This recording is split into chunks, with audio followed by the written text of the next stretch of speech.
चलतु आज करवा सिंबो राई। सिंबो को आमे जेते भी मसला देकी करूँ जदि आमे एथिरे सोरिष मसला न देचे ना आर टेस्टा आसी न थाए।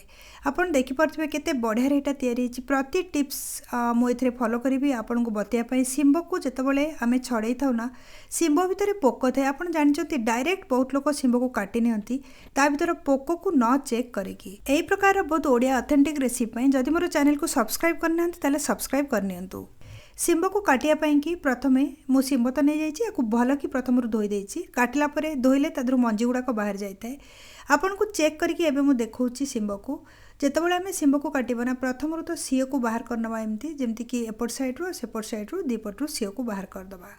आउ आकु जेतेबेले काटिबे आपण ना डायरेक्ट काटिबेनी। आमे ओडिया माने डायरेक्ट ताकू एमती काटि देथाउ। मझिरु एमती फाळ करके आपण निश्चय चेक करिवे थरे।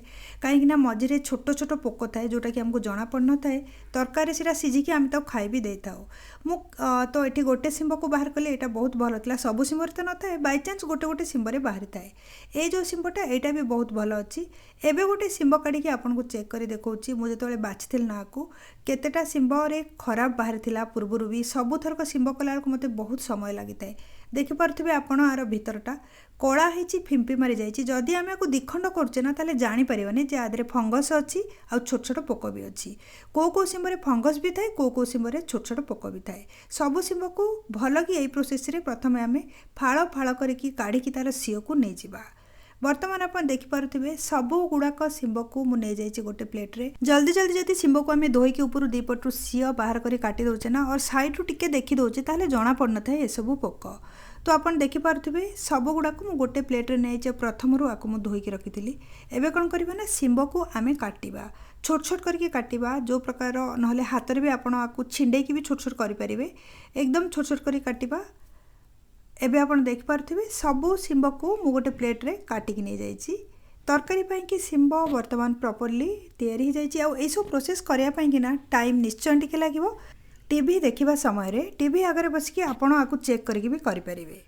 वर्तमान आमे मसला पेसी नबा सिंबर राई पई कि सेति पई कि मु एठी नै जाउछि 2 चम्मच माने 2टा बड़ चम्मच जोटा कि टेबल स्पून 2 चम्मच नहीं गली सोरिष ता संगे गोटे चम्मच नहीं जावा जीरा। जेतिकी परिमाण रे सोरिष नेली तार आधा परिमाण रो जीरा नहीं जाइछि। वर्तमान एथिरे आमे पकेबा रसुण टिके अधिका क्वांटिटी रो रसुण मु नहीं जाइछि। 12 रु 15टा कोला बड़ साइज रो मु नैछि। आ संगे अदा खंडे पकेबा। जदि आपण अदा न पकोचंती ना गोटे थर ट्राई करंतु देखिबे बहुत स्वादिष्ट लागिवो। गोटे इंच पीस अदा आ गोटे कंचा लंका अदा पकेबा द्वारा ना तरकारी स्वाद आउरी बढ़िया आसीबो। मसला रे अध कप खंडे पानी मिसेकी मुझे भल कि बाटी नहीं। गोटे कथा मन रखु चिकन करी सोरिष मसला को निश्चय बाटिबे।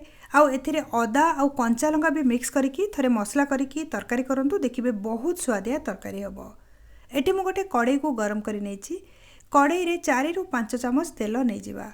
एक्चुअली ना कहीं ओडिया घर मानक कहते सोरिष बटा जो मसला ताकू कषिले सेटा पिता ही जाए केबे भी नुह। जदि आप टिके अधिका तेल देके मसला को कषुंती बहुत स्वादिया लगी था तरकारी।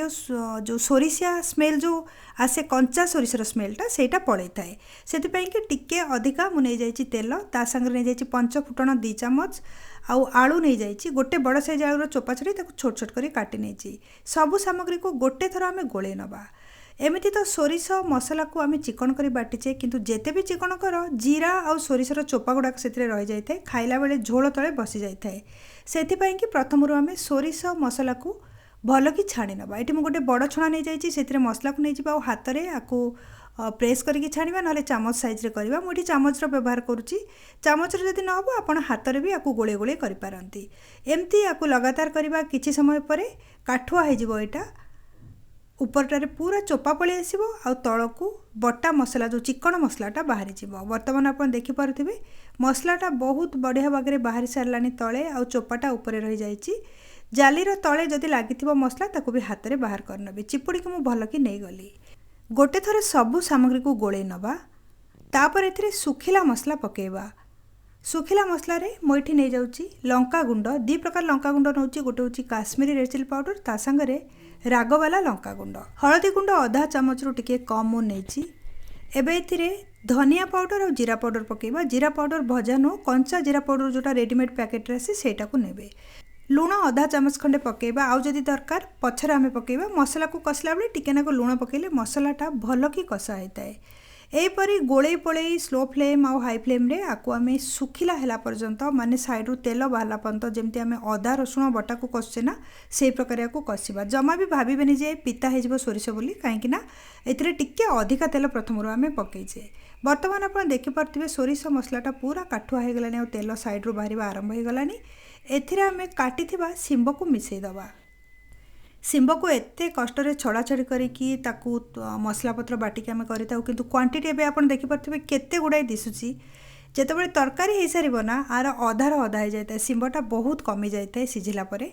तो एठी मु लुण भी आधा चामच नहीं जाइए सिंब सांगरे बर्तमान सबू सामग्री को भल कि गोलेदवा प्रथमे जमती कि सिंबटा पूरा मसला भितर पशिज। पानी एबे दबानी स्लो करके फ्लेम को सिंब को गोलेला परे कड़े को घोड़े दबा तापर देखिबा केते पानी सिंबरू बाहरिची तापर एथिरे पानी दबा। 4-5 मिनिट पर्यंत फ्लेम को स्लो करके आपको घोड़ेबा जदि हम मझे भी आप चेक करि पारंती।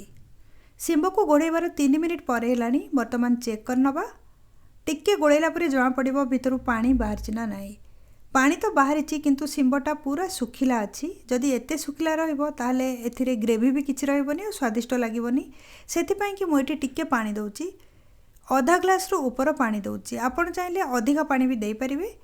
सिंबटा सिझी नाही भल कि तो आउ थरे पानी देकी आको आमे कवर करनबा किछि समय पाई कि पुणी 2-3 मिनिट। एथर फ्लेम को टिके हाई करबा स्लो मीडियम रखिबा। प्रथम आमे स्लो फ्लेम रे सिझेइथिले सिंब को एबे पानी पकई सारचे तळु आउ लागिबोनी सिंबटा भल कि सिझिबो। किछि समय परे पुणी थरे घोड़णी को काढी चेक करनबा। वर्तमान सिंबटा सिझी आसलानी आपण देखि पारुथिबे पूरा जदिओ सिझिनी टिके टाण अछि। ए समय एथिरे पकेबा टमाटो एक्चुअली पूरा सिझिला परे जदि आपण टमाटो पकाउचंती ना सिंब आलू झोल संगे पूरा मिसी जिवो। सेति कि टिके सिंब आलू जतबेले टाण थबो सेतबेले टमाटो पकई गोळे नेबे धीरे धीरे टमाटो संगे सेटा भी सिझी जिवो। सबु सामग्री को भल कि गोटे थर गोळेला परे एबे कोन करबा ना आकु पुणी थरे गोळेई देबा 3-4 मिनिट पर्यंत स्लो फ्लेम रे जहा द्वारा कि सबु परिबा सिझी जिवो। आपण जदि चाहुचंती एई टाइम रे झोल पे आउ टिके पानी भी दे पारंती। आकु गोळेई नउची 4-5 मिनिट परे चेक करबा। 5 मिनिट पाखापाखि हो सारानी बर्तमान चेक कर नबा। आपण देखि पारुथिबे बहुत बढ़िया एटा दिसुची कलर भी आसी जाइची आ गोळे नबा गोटे थरे टमाटो गुडाक भी मिसी सारानी मसला सांगेरे। बर्तमान आम एथिरे कटा धनिया पत्र पकेइबा। प्रथमरु धनिया पत्र को धोईकी मु छोट छोट करी काटिकी रखिथिली मुठाए खंडे धनिया पत्र पकई दे आउ थरे गोळेई दबा। सिंब राई तो तैयारी हो गला। फ्लेम को बंद कर दबा। आको आमे सर्व करिया पई गोटे जगह रे नै जिबा। आपण निजे देखि पारुथिबे केते बढ़िया एटा तैयारी हेची। कलर भी परफेक्ट और स्वाद टिके भिन्न निश्चय कहीं एथिरे आमे कंचा लंका और अदा पकईचे रसुण सांगरे। गोटे थर सेम मसला आपण तैयारी करके देखंतु बहुत स्वादिष्ट लागिबो।